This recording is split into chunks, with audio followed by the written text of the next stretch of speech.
নমস্কাৰ। দুপৰীয়া সাজত মই বনালোঁ ভোল আৰু মাছৰ তৰকাৰী। ফ্ৰিজত আছিলে মাছ, গতিকে মই ভাবিলোঁ মাছৰ লগত কি বনোৱা যায়, আৰু তেনেকুৱাতে দেখিলোঁ ভোলো আছেচোন, তাকো জহা ভোল আৰু মাছবোৰ কি লাগে আৰু নহয়নে? সেইকাৰণে ৰৈয়ে নাথাকিলোঁ, মাছ কেইপিচ ফ্ৰিজৰ পৰা উলিয়াই ধুই লৈছোঁ।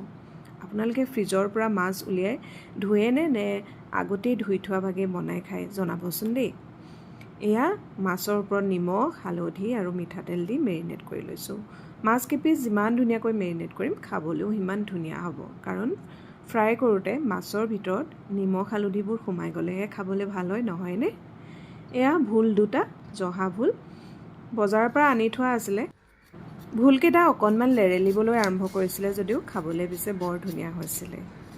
এয়া বঠি এখনত ভোলকেইটা বাকলি গুচাই লৈছোঁ, আৰু আলু এটাও লাগিব, গতিকে আলুটো বাকলি গুচাই লৈছোঁ। বঠিত কাটিলে যে পাচলিবোৰ ইমান ধুনীয়াকৈ কাটে, মই পিছে নাজানো বঠিত কাটিব। ধুনীয়া একদম ফাইন চফ হৈছে, দেখিছে পিঁয়াজবোৰো। আৰু এয়া ভোলটো আৰু আলুটো কাটি লৈছোঁ। চব্জিখিনি কাটে মানে মই কেৰাহী এখনত তেল গৰম হোৱাত মই আলু কেইপিচ ফ্ৰাই কৰি ল'লোঁ, আৰু সেইখিনি তেলতে গোটা জিৰা অলপ দি এটা শুকান জলকীয়া দিলোঁ, আৰু কাটি লোৱা পিঁয়াজখিনি দি দিলোঁ। পিঁয়াজখিনি অকণমান লৰাই তাৰ ওপৰত নহৰু, আদা, জলকীয়াৰ পেষ্ট এটা দি দিছোঁ। অকণমান পানী দিলোঁ যাতে মছলাবোৰ কেৰাহীখনত লাগি নধৰে। এয়া নিমখ আৰু হালধিও একেলগে দি দিছোঁ।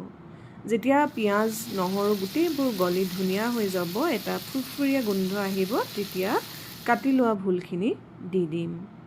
ভোলখিনি দি মই প্ৰায় 10-15 মিনিটমান ভাজিম, আৰু ভোলৰ পৰাই পানী এৰিবলৈ আৰম্ভ কৰাৰ লগে লগে মই ঢাকোন মাৰি প্ৰায় 10-15 মিনিটমানৰ কাৰণে সিজাম। এইয়া ঢাকোন দঙাৰ পাছত দেখিছেনে কিমান ধুনীয়া জুচি ষ্ট্ৰাকচাৰ এটা হৈছে। তাৰ ওপৰতে মই আলু কেইপিচো দি দিছোঁ। আলু কেইপিচ ফ্ৰাই কৰি দিলে সেই তৰকাৰীখনৰ সোৱাদটো অকণমান বেলেগ হয়। এয়া ভোলৰ পৰা যিহেতু পানী ওলাইছে, সেইকাৰণে মই পানী দিয়াৰ আগতে মাছ কেইপিচ দি দিলোঁ। মাছ কেইপিচ দি চব্জিখিনিৰ সৈতে অকণমান লৰাই তাৰ পাছতহে গৰম পানী অলপ দি দিছোঁ। ভোলৰ তৰকাৰীখন বৰ পানী হ'লেও খাবলৈ বেয়া হয়, সেইকাৰণে 1 গিলাচমান পানী দিছোঁ, আৰু উতল অহাত গৰম মছলা অলপমান ছটিয়াই দিছোঁ। বাকী মছলা ব্যৱহাৰ কৰা নাই, দেখিছে। গতিকে সেনেকৈ আমি দুপৰীয়াৰ ভাতসাজ খালোঁ। একেবাৰে শেষত ধনিয়া অকণমান ছটিয়াই তৰকাৰীখন পৰিৱেশন কৰিলোঁ। জহা ভোল এনেই ধুনীয়া মলমলাই আছে।